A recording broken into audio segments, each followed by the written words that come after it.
I'm in my kitchen and I'm working on a project, and I told my sister I would do this for her because I don't do crafts. I don't really paint unless I have to, and I'm painting this bench right here to match my booth. I started to paint it with cake batter, and it was over oak. Guess what happened?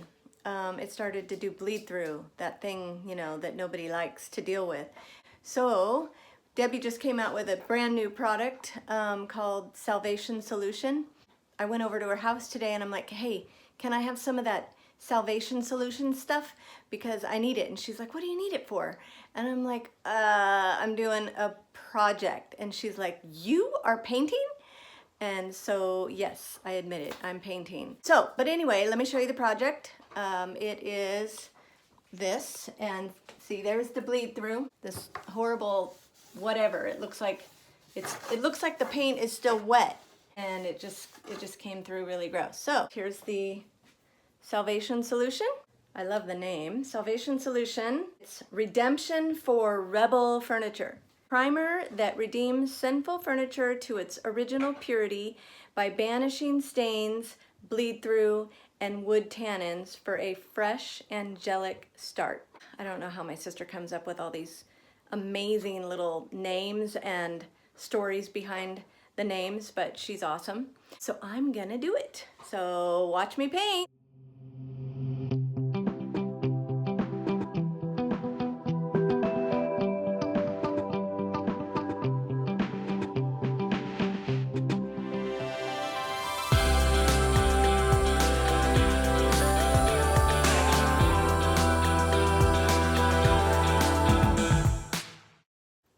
Okay, so I just finished putting my first coat. She said to put a couple coats, so I'm gonna let that one dry. You can see it's just white. It didn't smell bad or anything, so that's pretty cool. I can do it in the middle of my kitchen without smelling anything bad. I'm gonna let it dry overnight and see what happens tomorrow when I paint cake batter over the top of it, see if it comes through. Oh, look at that. I just realized I got it all over my glasses.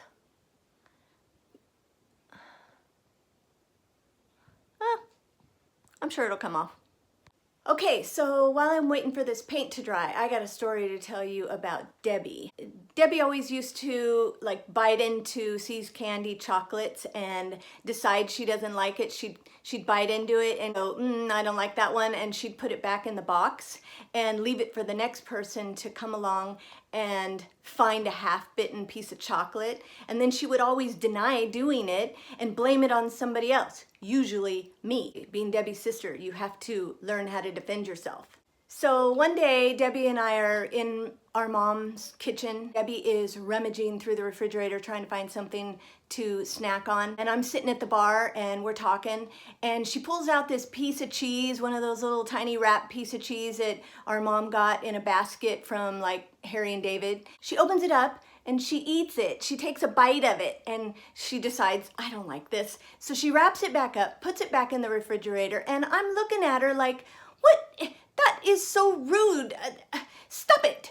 I can't believe you just did that. She's like, what? So hours later, our mom comes home. She finds the cheese. She opens it up and she sees this half-bitten piece of cheese, and she's like, who bit the cheese? Debbie's like, Danielle did it. I watched her. She bit the cheese. Are you serious right now? Like, I watched you with my own two eyes. You bit it. Debbie bit it. My mom's like, okay, we're getting to the bottom of this. Our dad, he comes into the kitchen and he said, that's it.